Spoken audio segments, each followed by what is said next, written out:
अस्सलामुअलैकुम and welcome to my channel novels Kahani. अगर आप लोग मेरे चैनल पर नए हैं तो काइंडली मेरे चैनल को सब्सक्राइब कर दीजिए और बेल नोटिफिकेशन को ऑन कर दीजिए ताकि जब भी कोई मेरी वीडियो आए आपको उसकी नोटिफिकेशन मिल जाए। और लाइक एंड कमेंट्स के थ्रू आप अपनी राय से हमें आगाह कर सकते हैं। तो आइए चलिए सुनते हैं जिस्मो जहाँ पर सख्ता तारी करती अपनी नौयत की चौंका देने वाली कहानी भूत बंगला पार्ट 6। और साथ साथ उसके चेहरे को भी गौर से देख रही थी, जैसे उसके रिएक्शन को चेक कर रही हो। एक बात तो तय है, इस जंगल में जरूर कोई बड़ी चीज रहती है।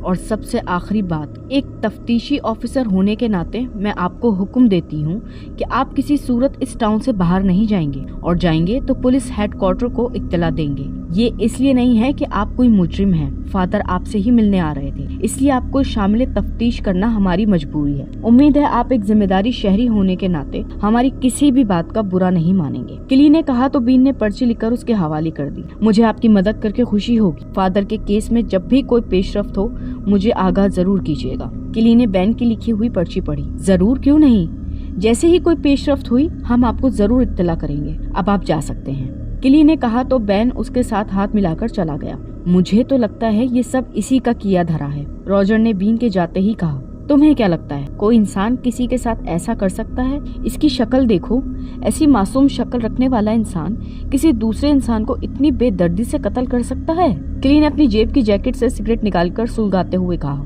क्यों नहीं, ये देखो मेरा हाल। मेरी इंतहाई मासूम नजर आने वाली बीवी ने ये चाकू की मदद से 6 इंच तक मेरा पेट चाक कर दिया था। रॉजर ने शर्ट उठाकर अपना पेट दिखाते हुए कहा। तुम्हारे साथ तो इससे भी बुरा होना चाहिए था। तुम्हारी बीवी शहर से चंद रोज के लिए बाहर क्या गई, तुमने गर्लफ्रेंड के साथ ताल्लुक कायम कर लिया और फिर उसने तुम्हें रंगे हाथ रंगेलिया मनाते हुए पकड़ लिया। वो तो शुक्र करो कि चाकू से सिर्फ एक ही वार किया, उसकी जगह कोई और होती तो तुम्हारा जिंदा बचना नामुमकिन था, कैली ने हंसते हुए कहा। रॉजर ने बुरे बुरे से मुंह बनाते हुए वहाँ से चला गया, जबकि कैली सिगरेट के गहरे गहरे कश लगाकर किसी गहरी सोच में डूब गई। रात के 10 बज चुके थे, लेकिन बीन की आंखों में दूर दूर तक नींद का नामो निशान तक नहीं था। कमरे में लाइट अब तक जल रही थी और बीन बेड पर लेटा गहरी सोचों में डूबा हुआ था। फादर की यूं अचानक हादसाती मौत ने उसके जहन में बहुत सारे सवालात को जन्म दिया था। जहाँ तक उसकी मालूमात थी, फादर की किसी के साथ कोई दुश्मनी नहीं थी और उसने फादर की लाश को देखा था, तो इससे ये बात साफ जाहिर थी कि फादर की मौत कोई हादसा नहीं था। मगर सवाल ये पैदा होता था कि अगर फादर की मौत हादसा नहीं थी तो क्या था? वो उन्हीं सोचों में गुम था कि अचानक कमरे का दरवाजा यूं बजा जैसे किसी ने पाँव की मदद से दरवाजे को ठोकर मारी हो। बीन तेजी से बेड से उतरा और गौर से दरवाजे को देखने लगा। उसके दिल की धड़कनें बेतरतीब हो रही थीं और सांसें फूले जा रही थीं। वो आहिस्ता आहिस्ता कदम उठाता हुआ दरवाजे की जानिब बढ़ा और दरवाजे के हैंडल पर बेआवाज अंदाज में हाथ रख दिया और फिर यकदम एक झटके से दरवाजा खोल दिया। उसने देखा गैलरी में कोई भी नहीं था। वो कमरे से बाहर निकला। गैलरी नीम अंधेरे में डूबी हुई थी। अचानक से उसे महसूस हुआ वो किसी कपड़े पर खड़ा हुआ है। उसने देखा वो सफेद कपड़ा था और कपड़े के ऊपर से हट गया तो कपड़ा एक जानिब चल पड़ा। उसने गौर किया तो उसे मालूम हुआ कि असल में वो एक लंबा सा कपड़ा था जो उसके कमरे के दरवाजे से लेकर गैलरी की बाएं जानिब तक जा रहा था। वो गैलरी की बाएं जानिब आखिरी कोने में एक औरत खड़ी थी जिसने सफेद रंग का लिबास पहन रखा था, जैसे अमूमन दुल्हनें पहना करती हैं। वो लंबा सफेद लिबास भी इसी फ्रॉक का हिस्सा था। इस औरत के लंबे सियाह बाल उसकी कमर तक आ रहे थे। वो औरत उसकी जानिब कमर करके खड़ी थी, जिसकी वजह से उस औरत के चेहरे को देखने से कासिर था। वो चंद लम्हे सकते के आलम में खड़ा रहा और उसे देखता रहा। वो औरत भी बुत बने खड़ी रही। फिर अचानक उस औरत के जिस्म में हरकत हुई। और वो दूसरी जानिब चल पड़ी। उसके चलते ही बीन के जिस्म में भी हरकत पैदा हुई और वो भी उसके पीछे पीछे चल पड़ा। यूं महसूस हुआ जैसे वो उसके पीछे गैर इरादी तौर पर चल रहा हो। उसे यूं महसूस हो रहा था जैसे वो औरत चल नहीं रही बल्कि उड़ रही है, क्योंकि उसके बावजूद उसमें ऐसी हरकत महसूस नहीं हो रही थी जिससे लगता हो कि वो कदम उठा रही है। क्योंकि उसका फ्रॉक भी बहुत बड़ा था, इसलिए उसके पाँव नहीं दिख रहे थे। वो औरत गैलरी के एक मोड़ के इख्तिताम पर मौजूद सीढ़ियों की जानिब बढ़ रही थी जो सीधी बंगले के तहखाने की तरफ जाती थी। बीन भी किसी मामूल की तरह उसके पीछे पीछे चला जा रहा। वो सीढ़ियों के करीब पहुंच गई। बीन भी 6-7 कदम के फासले पर उसके पीछे था। वो बिना रुके तहखाने की सीढ़ियों में उतरने लगा।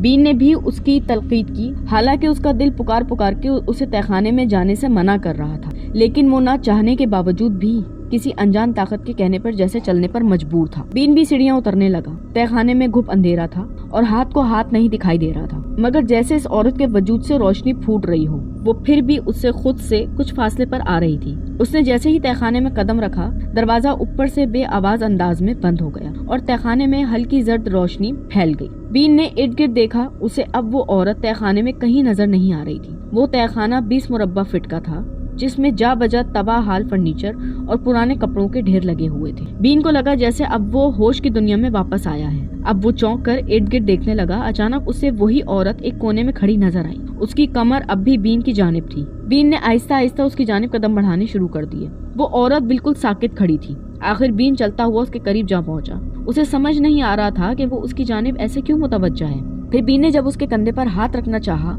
तो उस औरत की गर्दन यकदम मुड़ गई, जबकि उसका बाकी जिस्म वैसे का वैसा ही रहा। इस औरत के चेहरे पर लंबे लंबे जख्म थे और उसके होंठ धागे की मदद से सिले हुए थे, जबकि आंखें हल्की सफेद थी। बीन की मारे खौफ से पतली हालत हो गई और तहखाने की सीढ़ियों की जानिब भागा। वो तहखाने की सीढ़ियों की जानिब भाग खड़ा हुआ। वो बिना पीछे देखे बगैर तेजी से सीढ़ियां चढ़ रहा था और जब ऊपर दरवाजे पर पहुंचा तो उसने देखा कि दरवाजा बंद था। उसने दरवाजे के हैंडल को घुमाया, मगर उसे महसूस हुआ जैसे दरवाजा जाम हो चुका था। उसने पीछे मुड़कर नहीं देखा, मगर उसके एहसासात कह रहे थे कि अब वो औरत सीढ़ियां चढ़कर उसकी जानिब बढ़ रही है। ये एहसास उसे खौफ की इंतहा पर पहुंचाने के लिए काफी था। वो लगातार हैंडल घुमाने की कोशिश किए जा रहा था, मगर हैंडल घूमने का नाम नहीं ले रहा था। आखिरकार उसे महसूस हुआ जैसे वो औरत उससे 3 सीढ़ियां ही दूर है। उसने आंखें बंद करके इंतहाई जोर लगाया तो हैंडल घूम गया। उसने तेजी से दरवाजा खोला और बाहर निकल गया। वो अंधाधुन अपने कमरे की जानिब भाग रहा था। फिर उसको अपने पीछे किसी के दौड़ते हुए कदमों की आवाज सुनाई दी, मगर उसमें इतनी हिम्मत नहीं थी कि वो मुड़कर पीछे की जानिब देखता। आखिर वो अपने कमरे में पहुंचा